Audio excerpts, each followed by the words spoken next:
الحمدللہ رب العالمین والصلاة والسلام علی خاتم النبیین اما بعد فاعوذ باللہ من الشیطان الرجیم بسم اللہ الرحمن الرحیم۔ حضرت آدم علیہ السلام کے بارے میں دلچسپ معلومات۔ دعائے عطار یا رب المصطفیٰ، جو کوئی 17 صفحات کا رسالہ حضرت آدم علیہ السلام کے بارے میں دلچسپ معلومات پڑھ یا سن لے، اسے حضرت آدم علیہ السلام کے فیضان سے مالا مال فرما اور اس سے ہمیشہ ہمیشہ کے لیے راضی ہو جا۔ آمین بجاہ خاتم النبیین صلی اللہ علیہ وآلہ وسلم۔ درود شریف کی فضیلت۔ اللہ پاک نے جب حضرت آدم علیہ السلام سے حضرت بیوی حوا رضی اللہ عنہا کو پیدا فرمایا تو حضرت آدم علیہ السلام نے ان کی طرف دست محبت بڑھانے کا ارادہ کیا تو فرشتوں نے عرض کی، اے آدم علیہ السلام ٹھہر جائیں، پہلے ان کا مہر ادا کریں۔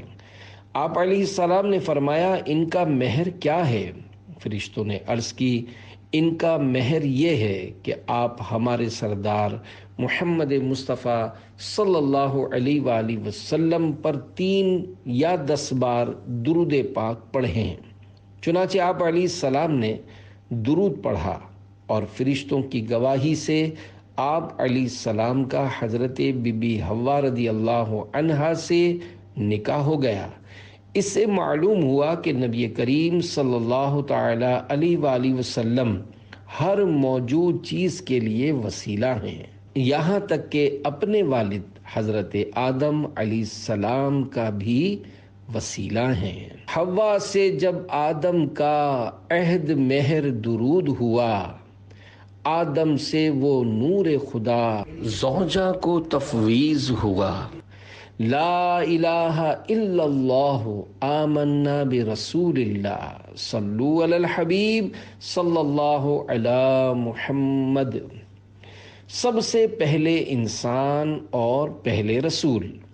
پیارے پیارے اسلامی بھائیوں، اللہ کریم نے زمین و آسمان بنانے سے پہلے فرشتوں کو پیدا فرمایا، پھر جنات کو آگ کے شعلے سے پیدا کیا گیا اور ان کے بعد انسان کو پیدا کیا گیا۔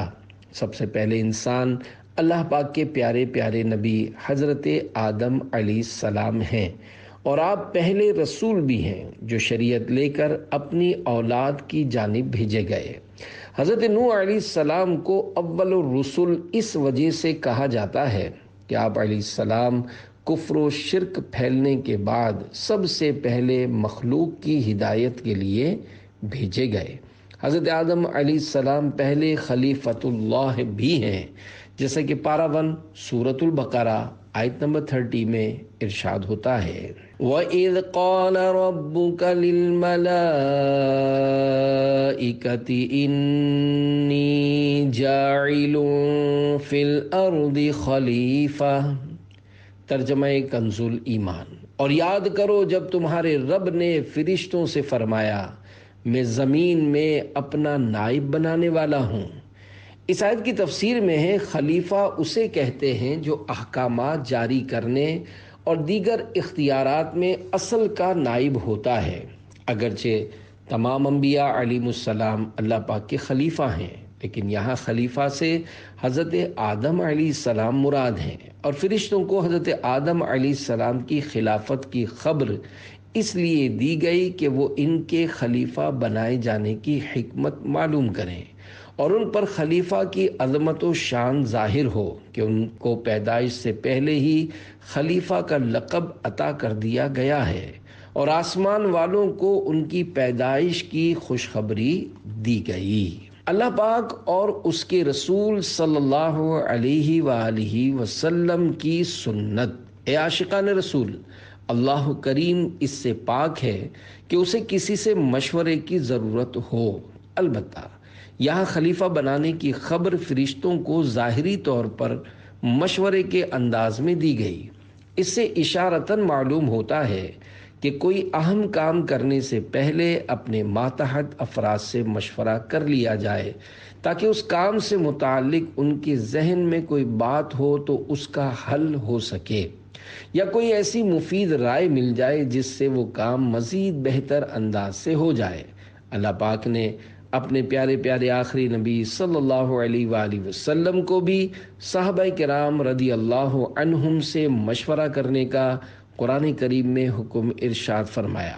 بے شک اللہ پاک کو فرشتوں اور حضور صلی اللہ علیہ وآلہ وسلم کو اپنے اصحاب سے مشورہ کرنے کی حاجت نہیں ہے، لیکن مشورہ کرنے کا فرمانا تعلیم امت کے لیے ہے تاکہ امت بھی اس سنت پر عمل کرے۔ حضرت عبداللہ بن عباس رضی اللہ عنہما سے روایت ہے کہ جب یہ آیت کریمہ وَشَاوِرْهُمْ فِي الْأَمْرِ پارہ 4 سورہ آل عمران آیت نمبر 159 ترجمہ کنز الایمان اور کاموں میں ان سے مشورہ لو نازل ہوئی تو نبی رحمت صلی اللہ علیہ وآلہ وسلم نے ارشاد فرمایا، بے شک اللہ پاک اور اس کا رسول صلی اللہ علیہ وآلہ وسلم مشورے سے مستغنی یعنی بے پرواہ ہیں، لیکن اللہ پاک نے مشورے کو میری امت کے لیے رحمت بنا دیا ہے۔ سنت کے 3 حروف کی نسبت سے مشورے کے بارے میں 3 فرامین مصطفیٰ۔ نمبر 1، جو شخص کسی کام کا ارادہ کرے اور اس میں کسی مسلمان شخص سے مشورہ کرے، اللہ پاک اسے درست کام کی ہدایت دے دیتا ہے۔ نمبر 2، جس نے مشورہ کیا وہ نادم یعنی شرمندہ نہیں ہوگا۔ نمبر 3، جو بندہ مشورہ لے وہ کبھی بدبخت نہیں ہوتا، اور جو بندہ خود رائے اور دوسروں کے مشوروں سے مستغنی یعنی بے پرواہ ہو وہ کبھی نیک بخت نہیں ہوتا۔ صلو علی الحبیب صلی اللہ علی محمد۔ حضرت آدم علیہ السلام کی پیدائش۔ پیارے پیارے اسلامی بھائیوں، اللہ پاک نے حضرت آدم علیہ السلام کو بغیر ماں باپ کے مٹی سے پیدا فرمایا ہے۔ آپ کی پیدائش کا واقعہ کچھ یوں ہے کہ اللہ پاک نے حضرت جبرائیل علیہ السلام کو حکم ارشاد فرمایا کہ زمین سے ایک مٹھی مٹی اٹھا کر لاؤ۔ حضرت جبرائیل علیہ السلام نے زمین سے مٹی اٹھانی چاہی تو زمین نے اس کا سبب پوچھا۔ آپ نے سارا واقعہ بیان کیا۔ اس پر زمین کہنے لگی، میں خدا کی پناہ چاہتی ہوں اس بات سے کہ مجھ سے کچھ کم کیا جائے یا میری کوئی چیز خراب کی جائے۔ حضرت جبرائیل علیہ السلام مٹی لیے بغیر واپس لوٹ آئے اور عرض کی، اے میرے رب، زمین نے تیری پناہ مانگی تو میں تیرے نام پاک اور تیری عزت کا ادب کرتے ہوئے واپس آ گیا اور اسے پناہ دے دی۔ پھر اللہ پاک نے حضرت میکائیل علیہ السلام کو بھیجا تو انہوں نے بھی اسے پناہ دے دی اور بارگاہ الہی میں وہی عرض کی جو حضرت جبرائیل علیہ السلام نے کی تھی۔ پھر اللہ پاک نے حضرت اسرافیل علیہ السلام کو بھیجا تو وہ بھی اسی طرح واپس آ گئے۔ پھر حضرت عزرائیل علیہ السلام کو بھیجا۔ جب زمین نے ان سے پناہ مانگی تو انہوں نے فرمایا، میں اس بات سے اللہ پاک کی پناہ مانگتا ہوں کہ اس کے حکم پر عمل کیے بغیر واپس چلا جاؤں۔ چنانچہ انہوں نے زمین سے مٹی لے لی تو اللہ پاک نے روح قبض کرنے کا کام بھی انہی کے ذمے لگایا کہ تم نے ہی اس مٹی کو زمین سے الگ کیا ہے، تم ہی اس کو ملانا، اور ان کا نام ملک الموت یعنی موت کا فرشتہ رکھا گیا۔ کتنی قسم کی مٹیاں تھیں۔ اللہ پاک کے پیارے پیارے آخری نبی مکی مدنی محمد عربی صلی اللہ علیہ وآلہ وسلم نے ارشاد فرمایا، اللہ پاک نے آدم علیہ السلام کو ایک مٹھی سے پیدا کیا جو تمام روئے زمین سے لی گئی، لہذا اولاد آدم زمین کے اندازے پر آئی۔ ان میں سرخ، سفید اور کالے اور درمیانے اور نرم و سخت، پلید و پاک ہیں۔ بعض حضرات نے فرمایا کہ حضرت آدم علیہ السلام کی مٹی میں 60 قسم کے رنگ شامل تھے، وہ تمام آپ کی اولاد میں پائے جاتے ہیں۔ حضرت آدم علیہ السلام کو آدم کیوں کہتے ہیں؟ حضرت عبداللہ بن عباس رضی اللہ عنہما نے ارشاد فرمایا، بے شک اللہ پاک نے آدم کو جمعہ کے دن عصر کے بعد پیدا فرمایا اور آپ کو عدیم الارض یعنی ظاہری زمین کی ایک مٹھی مٹی سے پیدا فرمایا، اس لیے آپ کو آدم کہتے ہیں، اور آپ کی اولاد کو آدمی یعنی آدم والا کہتے ہیں۔ حضرت آدم علیہ السلام کی کنیت، پیارے پیارے اسلامی بھائیوں، حضرت آدم علیہ السلام چونکہ تمام انسانوں کے والد ہیں، اس لیے آپ کی ایک کنیت ابو البشر یعنی تمام انسانوں کے والد ہے۔ آپ علیہ السلام کی ایک کنیت ابو محمد بھی ہے، اور جنت میں بھی یہ کنیت آپ کی ہوگی، جیسا کہ حدیث پاک میں ہے کہ جنت میں کسی کی کنیت نہیں ہوگی سوائے حضرت آدم علیہ السلام کے، اور آپ کی عزت و تعظیم کے لیے جنت میں کنیت ابو محمد ہوگی۔ زمین میں چشمے کیسے جاری ہوئے؟ ایک روایت میں ہے کہ جب اللہ پاک نے حضرت آدم علیہ السلام کو پیدا فرمانے کا ارادہ کیا تو زمین سے فرمایا، میں تجھ سے ایک مخلوق پیدا کرنے لگا ہوں، تو جس نے میری فرما برداری کی اسے میں جنت میں داخل کروں گا، اور جس نے میری نافرمانی کی اسے میں جہنم میں ڈال دوں گا۔ تو زمین نے عرض کیا، اے میرے رب، کیا تو مجھ سے ایسی مخلوق کو پیدا فرمائے گا جو جہنم میں جائے گی؟ تو اللہ پاک نے ارشاد فرمایا، ہاں، اس پر زمین اس قدر روئی کہ چشمے جاری ہو گئے، اور یہ قیامت تک جاری رہیں گے۔ میت کو خوشبو کیوں لگاتے ہیں؟ اللہ پاک کی بارگاہ میں زمین نے عرض کی، یا اللہ پاک، مجھ سے مٹی اٹھانے سے میری مٹی کم ہو گئی ہے۔ اللہ پاک نے ارشاد فرمایا، گھبراؤ مت، جب کوئی انسان تجھ میں واپس آئے گا تو پہلے سے زیادہ حسین و خوشبودار ہوگا۔ یہی وجہ ہے مردے کو عطر و مشک سے خوشبودار کیا جاتا ہے۔ انسان کی زندگی میں خوشیاں کم اور غم زیادہ کیوں؟ اللہ پاک کے حکم سے جب زمین سے مٹی جمع کر لی گئی تو اللہ پاک نے حکم ارشاد فرمایا کہ اس کو وہاں رکھو جہاں آج خانہ کعبہ ہے۔ پھر فرشتوں کو حکم ہوا کہ اس مٹی کا مختلف پانیوں سے گارا بنائیں۔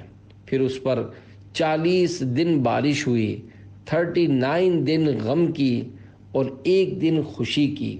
اسی لیے انسان کی زندگی میں خوشی کم اور غم زیادہ ہیں۔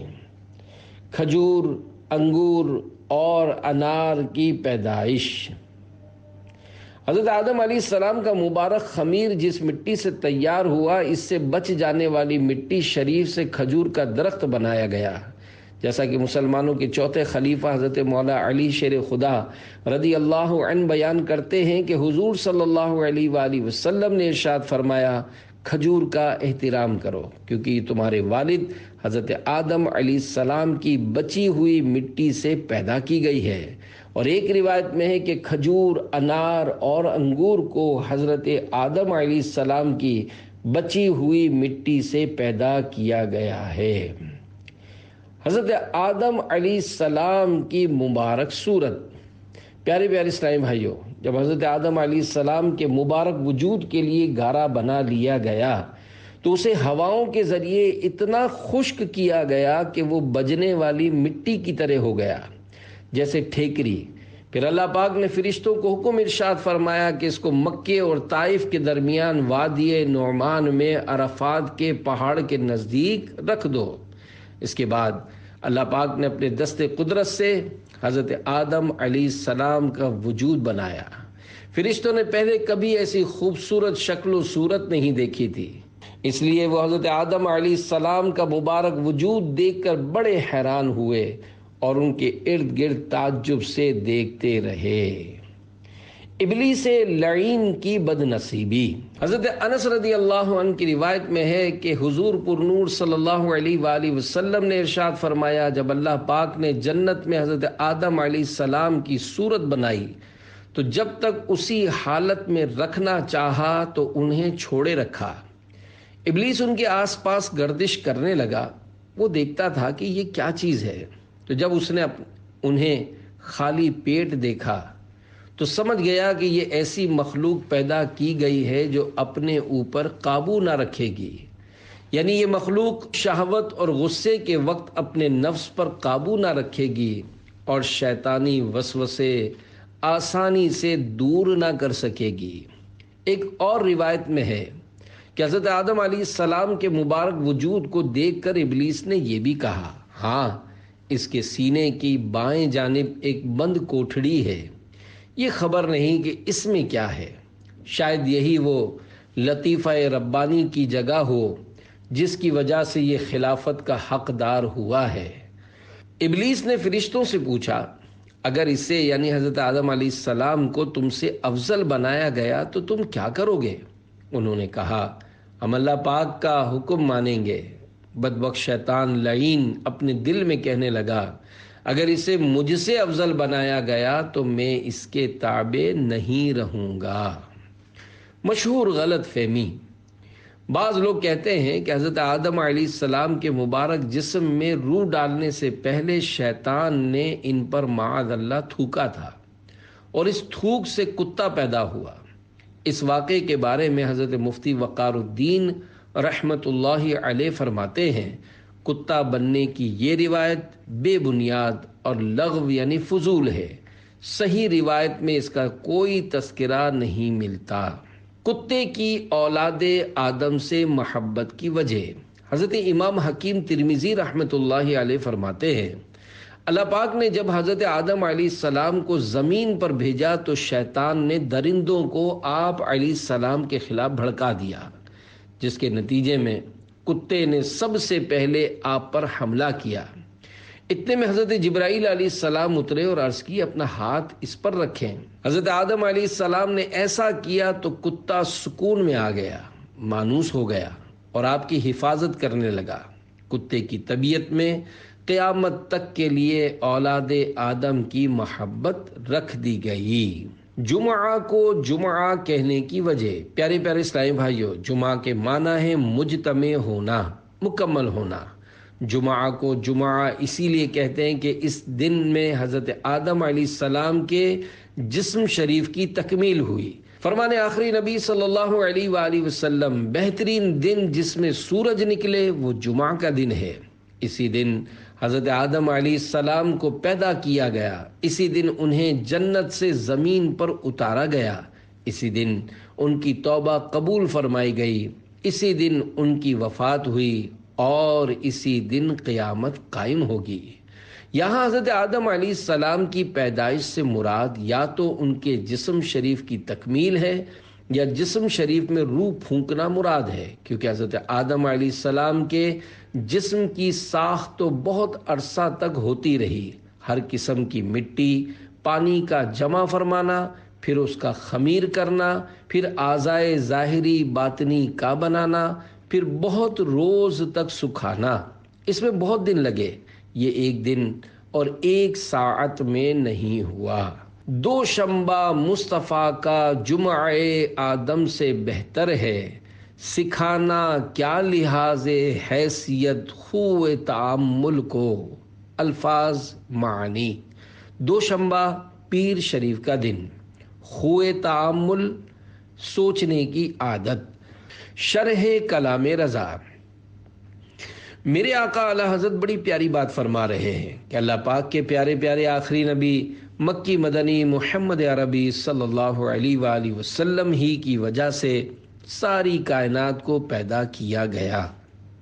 آپ نہ ہوتے تو کچھ نہ ہوتا، لہذا آپ صلی اللہ علیہ وآلہ وسلم کا یوم ولادت پیر شریف کا دن حضرت آدم علیہ السلام کے یوم ولادت جمعہ کے دن سے افضل ہے۔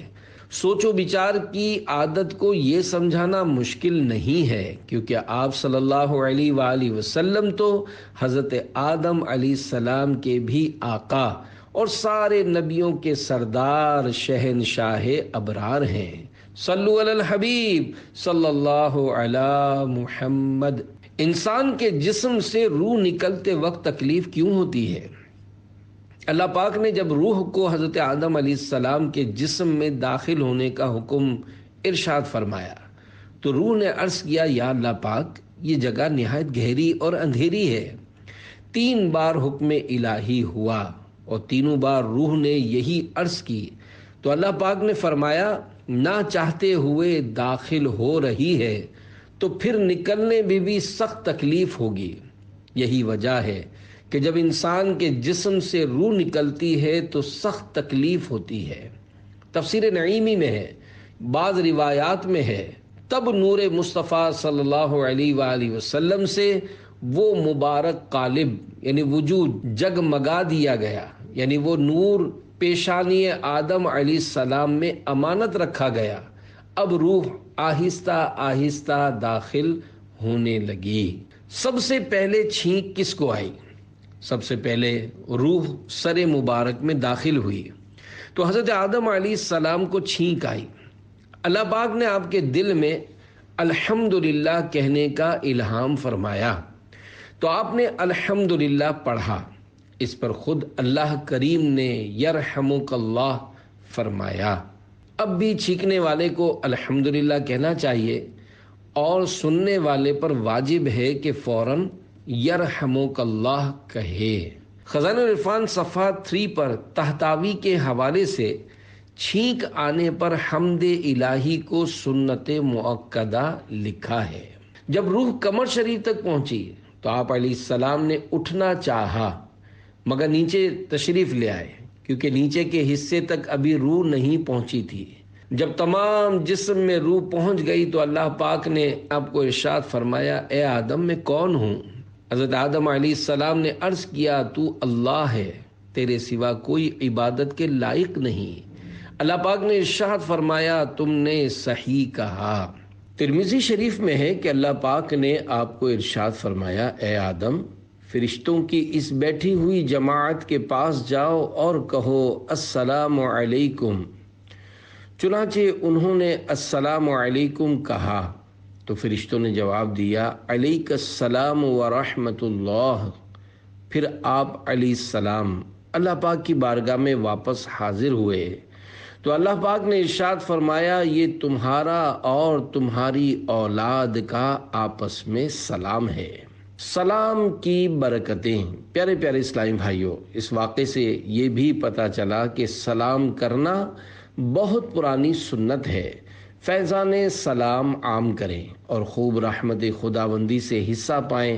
الحمدللہ عاشقان رسول کی دینی تحریک دعوت اسلامی سنتیں عام کرتی اور گھر گھر سنت کا پیغام پہنچاتی ہے۔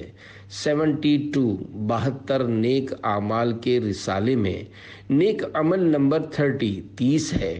کیا آج آپ نے گھر، دفتر، بس، ٹرین وغیرہ میں آتے جاتے اور گلیوں سے گزرتے ہوئے راہ میں کھڑے یا بیٹھے مسلمانوں کو سلام کیا؟ شاہ ایسا جذبہ پاؤں کہ میں خوب سیکھ جاؤں، تیری سنتیں سکھانا مدنی مدینے والے۔ صلو علی الحبیب صلی اللہ علی محمد۔ آنکھ، کان اور ناک میں قدرت کے کرشمے۔ عظیم تابعی بزرگ اہل بیت اطہار کے روشن چراغ حضرت امام جعفر صادق رحمۃ اللہ علیہ اپنے دادا حضرت امام زین العابدین رضی اللہ عنہ سے روایت کرتے ہیں کہ حضور صلی اللہ علیہ وآلہ وسلم نے ارشاد فرمایا اللہ پاک نے اپنے فضل و کرم سے ابن آدم یعنی انسان کی آنکھوں میں نمکینی رکھی کیونکہ یہ دونوں چربی کے ٹکڑے ہیں، اگر ایسا نہ ہوتا تو یہ پگھل جاتے۔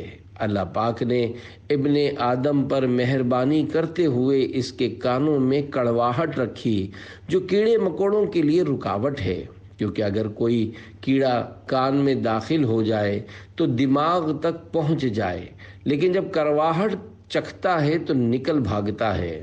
اللہ پاک نے اپنی رحمت سے ابن آدم کے ناک کے سوراخوں میں حرارت یعنی گرمائش رکھی جس سے وہ بو سونگھتا ہے، اگر یہ نہ ہو تو دماغ بدبودار ہو جائے۔ اللہ پاک نے ابن آدم پر فضل و احسان کرتے ہوئے اس کے ہونٹوں میں مٹھاس رکھی جس کے ذریعے وہ ذائقہ چکھتا ہے اور لوگ اس کی گفتگو کی مٹھاس سے لطف اندوز ہوتے ہیں۔ کون فرما برداری کرتا ہے؟ پیارے پیارے اسلامی بھائیوں، اللہ پاک نے جب حضرت آدم صفی اللہ علیہ السلام کو پیدا فرمایا تو فرشتوں نے کہا اللہ پاک ایسی مخلوق پیدا نہیں فرمائے گا جو ہم سے زیادہ علم والی اور بارگاہ الہی میں ہم سے زیادہ عزت والی ہو۔ فرشتے حضرت آدم علیہ السلام کے ذریعے آزمائے گئے۔ اسی طرح اللہ پاک بندوں کو آزمائش میں مبتلا فرماتا ہے تاکہ ظاہر ہو کہ کون فرما برداری کرتا اور کون نافرمانی کرتا ہے، اور جو دنیا اور آخرت کے بارے میں غور و فکر کرتا ہے وہ ایک کی دوسرے پر فضیلت جان لیتا ہے اور پہچان لیتا ہے کہ دنیا آزمائش کا گھر اور فنا ہونے والی ہے، جبکہ آخرت بدلے کا ہمیشہ باقی رہنے والا گھر ہے۔ لہذا اگر تم طاقت رکھتے ہو تو ان لوگوں میں سے ہو جاؤ جو دنیا کی ضرورت کو آخرت کی ضرورت کی خاطر چھوڑ دیتے ہیں، اور نیکی کی توفیق اللہ پاک ہی کی طرف سے ملتی ہے۔ حضرت آدم علیہ السلام کا قد مبارک بخاری شریف میں ہے، حضرت آدم علیہ السلام کا مبارک قد 60 گز یعنی 90 فٹ تھا۔ جو بھی جنت میں جائے گا وہ حضرت آدم علیہ السلام کی صورت پر ہوگا اور اس کا قد 60 گز ہوگا۔ پھر حضرت آدم علیہ السلام کے بعد اب تک مخلوق قد و قامت میں کم ہوتی رہی ہے۔ حضرت مفتی احمد یار خان نعیمی رحمۃ اللہ علیہ اس حدیث پاک کی شرح میں لکھتے ہیں، جنت میں صرف انسان ہی جائیں گے، جانور یا جنات نہ جائیں گے، اور تمام جنتی انسان آدم علیہ السلام کی طرح حسین و جمیل تندرست ہوں گے، کوئی بد شکل یا بیمار نہ ہوگا، اور سب کا قد 60 ہاتھ ہوگا، کوئی اس سے کم یا زیادہ نہ ہوگا۔ دنیا میں خواہ پست یعنی چھوٹا قد تھا یا دراز یعنی لمبا قد، بچہ تھا یا بوڑھا، مگر یہ کمی صرف دنیا میں ہے، آخرت میں جنت میں پوری کر دی جاوے گی۔ اے عاشقان رسول، بظاہر اتنا لمبا قد ہونا عجیب اور ناممکن معلوم ہوتا ہے، لیکن اللہ پاک کی قدرت پر نظر کی جائے تو نہ یہ عجیب ہے اور نہ ہی ناممکن، کیونکہ اللہ پاک اتنے لمبے قد والا انسان بنانے پر بالکل قادر ہے پاک رتبہ فکر سے اس بے نیاز کا، کچھ دخل عقل کا ہے ناکام امتیاز کا۔ صلو علی الحبیب صلی اللہ علی محمد۔ سب سے افضل مخلوق عظیم تابعی بزرگ حضرت سعید بن جبیر رحمۃ اللہ علیہ فرماتے ہیں، اولاد آدم کا آپس میں اس بات پر جھگڑا ہوا کہ اللہ پاک کی بارگاہ میں سب سے زیادہ عزت والی مخلوق کون سی ہے؟ بعض نے کہا حضرت آدم علیہ السلام، کیونکہ اللہ پاک نے انہیں اپنے دست قدرت سے پیدا فرمایا، فرشتوں کو ان کے سامنے سجدہ کروایا۔ بعض نے کہا اللہ پاک کی بارگاہ میں سب سے زیادہ عزت والی مخلوق فرشتے ہیں جو اس کی نافرمانی نہیں کرتے۔ دوسروں نے کہا ہمارے اور تمہارے درمیان اس بات میں حضرت آدم علیہ السلام فیصلہ کریں گے۔ پھر انہوں نے حضرت آدم علیہ السلام کی خدمت میں حاضر ہو کر اس بات کا سوال کیا تو آپ نے ارشاد فرمایا، میرا بیٹا محمد صلی اللہ علیہ وآلہ وسلم مخلوق میں سب سے افضل ہیں۔ اللہ پاک نے جب میرے اندر روح پھونکی اور روح میرے قدموں تک پہنچ گئی تو میں اطمینان کے ساتھ بیٹھ گیا، پھر میرے لیے عرش کی بجلی چمکی اور میں نے عرش پر نظر کی تو اس پر محمد الرسول اللہ لکھا ہوا تھا۔ لہذا اللہ پاک کے نزدیک لوگوں میں سب سے افضل حضور صلی اللہ علیہ وآلہ وسلم کی مبارک ذات ہے۔ ظاہر میں میرے پھول، حقیقت میں میرے نخل، اس گل کی یاد میں یہ صدا بل بشر کی ہے۔ الفاظ معنی، گل یعنی پھول، صدا یعنی آواز، ابو البشر تمام انسانوں کے والد حضرت آدم علیہ السلام۔ شرح کلام رضا، حضرت آدم علیہ السلام ہمارے پیارے پیارے آخری نبی صلی اللہ علیہ وآلہ وسلم کو اس طرح یاد فرمایا کرتے تھے، یا ابنی صورتوں و معنن ابی، یعنی اے میرے بیٹے آپ صورت میں میرے بیٹے ہیں لیکن حقیقت میں آپ میرے والد ہیں، کیونکہ اگر آپ نہ ہوتے تو میں بھی نہ ہوتا بلکہ کچھ بھی نہ ہوتا۔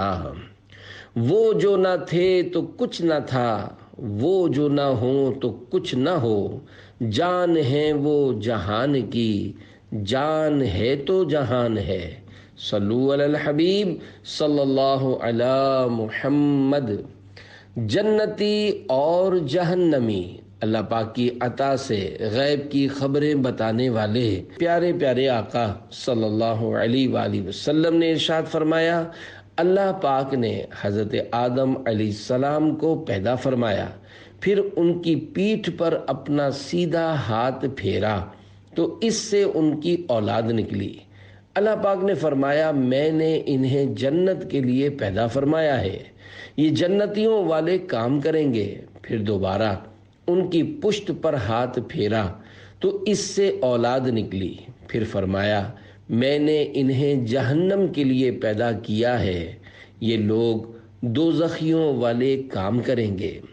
حضرت مفتی احمد یار خان رحمۃ اللہ علیہ حدیث کے اس حصے حضرت آدم علیہ السلام کی پیٹھ پر سیدھا ہاتھ پھیرا کے بارے میں فرماتے ہیں، یہ عبارت متشابہات میں سے ہے، یعنی ان کی پشت مبارک پر توجہ قدرت فرمائی، ورنہ رب ہاتھ کے ظاہری معنی اور داہنے بائیں سے پاک ہے۔ نطفہ مرد کی پیٹھ میں رہتا ہے، اس لیے توجہ پشت پر فرمائی گئی۔ حضرت داؤد علیہ السلام کا حسن ایک اور روایت میں ہے، جب اللہ پاک نے حضرت آدم علیہ السلام کو پیدا فرمایا اور ان کی پیٹھ پر ہاتھ پھیرا تو ان کی پشت سے تا قیامت ان کی اولاد کی روحیں نکلیں جنہیں اللہ پاک پیدا فرمانے والا ہے، اور ان میں سے ہر انسان کی 2 آنکھوں کے درمیان نور کی چمک دی۔ پھر انہیں حضرت آدم علیہ السلام پر پیش فرمایا۔ وہ بولے اے رب یہ کون ہے؟ فرمایا تمہاری اولاد۔ ان میں ایک شخص کو دیکھا تو اس کی آنکھوں کے درمیان کی چمک پسند آئی۔ آپ نے عرض کیا اے رب یہ کون ہے؟ فرمایا داؤد علیہ السلام۔ عرض کیا اے رب ان کی عمر کتنی مقرر فرمائی ہے؟ اللہ پاک نے ارشاد فرمایا 60 سال۔ آپ نے عرض کیا مولا میری عمر میں سے 40 سال انہیں بڑھا دے۔ کیا انسان پہلے بندر تھا؟ بانی دعوت اسلامی شیخ طریقت امیر اہل سنت حضرت علامہ مولانا محمد الیاس عطار قادری رضوی ضیائی دامت برکاتہم العالیہ ارشاد فرماتے ہیں، کافی پرانی بات ہے کہ میرا کسی دنیاوی پڑھے لکھے سے واسطہ پڑا، باتوں ہی باتوں میں نہ جانے اسے کیا سوجھی کہ تخلیق انسانی کے بارے میں بات کرنے لگا کہ قرآن پاک انسان کی پیدائش کے بارے میں کہتا ہے کہ حضرت آدم صفی اللہ علیہ السلام سے انسان پیدا ہوا اور انہی سے انسان کی نسل چلی، جبکہ ڈارون کہتا ہے کہ انسان بندر سے وجود میں آیا۔ اس کے بعد اس نے یہ بکا کہ ڈارون کی بات کچھ سمجھ آتی ہے۔ یہ سن کر میں بالکل پریشان ہو گیا کہ اس نے تو اپنے ایمان کا جنازہ اٹھا دیا ہے، کیونکہ اس نے قرآن پاک پر شک کیا اور کہا کہ ڈارون کی بات کچھ سمجھ آتی ہے۔ قرآن کریم کے مقابلے میں کسی کی بات تھوڑی بھی کیوں سمجھ آئے؟ ایسی سمجھ کو چولہے میں ڈال دینا چاہیے، یہ کس کام کی ہے؟ بہرحال پھر میں نے موقع ملتے ہی اس کو سمجھا کر توبہ کروائی اور کلمہ پڑھایا کہ یہ بات تو اسلام سے خارج کر دینے والی ہے۔ تخلیق انسانی کے حوالے سے درست اور اسلامی عقیدہ، مسلمانوں کا عقیدہ ہے کہ انسانوں کی ابتدا حضرت آدم علیہ السلام سے ہوئی، اور اسی لیے آپ علیہ السلام کو ابو البشر یعنی انسانوں کا باپ کہا جاتا ہے، اور حضرت آدم علیہ السلام سے انسانیت کی ابتدا ہونا بڑی قوی یعنی مضبوط دلیل سے ثابت ہے۔ مثلا دنیا کی مردم شماری سے پتہ چلتا ہے کہ آج سے 100 سال پہلے دنیا میں انسانوں کی تعداد آج سے بہت کم تھی، اور اس سے 100 برس پہلے اور بھی کم۔ تو اس طرح ماضی کی طرف چلتے چلتے اس کمی کی انتہا ایک ذات قرار پائے گی، اور وہ ذات حضرت آدم علیہ السلام ہے۔ یا یوں کہیے کہ قبیلوں کی کثیر تعداد ایک شخص پر جا کر ختم ہو جاتی ہے۔ مثلا سید دنیا میں کروڑوں پائے جائیں گے، مگر ان کی انتہا رسول اکرم صلی اللہ علیہ وآلہ وسلم کی ایک ذات پر ہوگی۔ یوں ہی بنی اسرائیل کتنے بھی کثیر ہوں، مگر اس تمام کثرت کا اختتام حضرت یعقوب علیہ السلام کی ایک ذات پر ہوگا۔ اب اسی طرح اور اوپر کو چلنا شروع کریں تو انسان کے تمام کنبوں، قبیلوں کی انتہا ایک ذات پر ہوگی، جس کا نام تمام آسمانی کتابوں میں آدم ہے۔ اور یہ تو ممکن نہیں ہے کہ وہ ایک شخص پیدائش کے موجودہ طریقے سے پیدا ہوا ہو، یعنی ماں باپ سے پیدا ہوا ہو، کیونکہ اگر اس کے لیے باپ فرض بھی کیا جائے تو ماں کہاں سے آئے، اور پھر جسے باپ مانا وہ خود کہاں سے آیا؟ لہذا ضروری ہے کہ اس کی پیدائش بغیر ماں باپ کی ہو، اور جب بغیر ماں باپ کے پیدا ہوا تو بالیقین وہ اس طریقے سے ہٹ کر پیدا ہوا، اور وہ طریقہ قرآن نے بتایا کہ اللہ پاک نے اسے مٹی سے پیدا کیا، جو انسان کی رہائش یعنی دنیا کا بنیادی جز ہے۔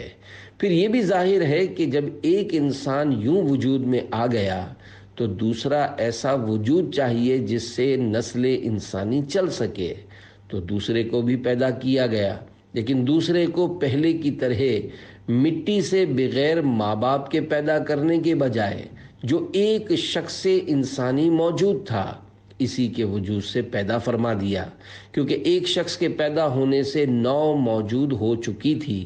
چنانچہ دوسرا وجود پہلے وجود سے کچھ کمتر اور عام انسانی وجود سے بلندتر طریقے سے پیدا کیا گیا، یعنی حضرت آدم علیہ السلام کی ایک بائیں پسلی ان کے آرام کے دوران نکالی، اور ان سے ان کی بیوی حضرت بی بی حوا رضی اللہ عنہا کو پیدا کیا گیا۔ چونکہ حضرت بی بی حوا رضی اللہ عنہا مرد و عورت والے باہمی ملاپ سے پیدا نہیں ہوئیں، اس لیے وہ اولاد نہیں ہو سکتی۔ حضرت آدم علیہ السلام کی گریہ وزاری حضرت بریدہ رضی اللہ عنہ سے روایت ہے، نبی اکرم صلی اللہ علیہ وآلہ وسلم نے ارشاد فرمایا، اگر حضرت داؤد علیہ السلام اور تمام اہل زمین کی گریہ وزاری کا حضرت آدم علیہ السلام کے رونے سے موازنہ کیا جائے تو وہ آپ کی گریہ وزاری کے برابر نہ ہوگا۔